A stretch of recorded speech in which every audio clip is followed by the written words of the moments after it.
When we're talking about views for a live, we need to start from the very beginning. We'll start with impressions.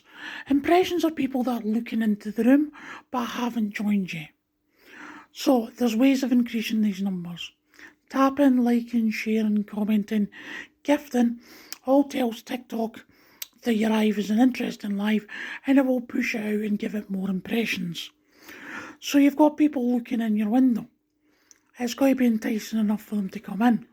Can you tell within 5 seconds of looking at your live without seeing any of the text whether or not that live is for you?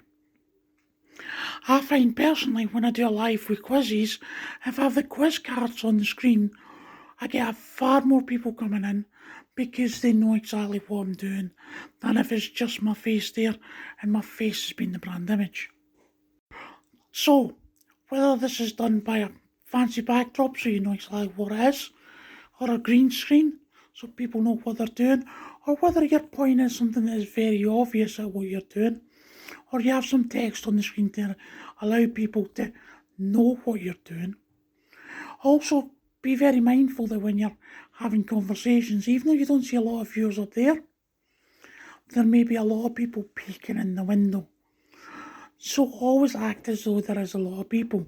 Always act as though you're talking directly to someone, because you are talking to that person that you want to come in that door. As for lighting, it doesn't need to be good lighting, it doesn't need to be expensive. You know, we've seen cheap neon lights behind people, we've seen people standing in a window with a good light. It stands out if it's got good lighting. So it's worth spending a little time making sure your setup is correct. Whatever's in the background is not too messy.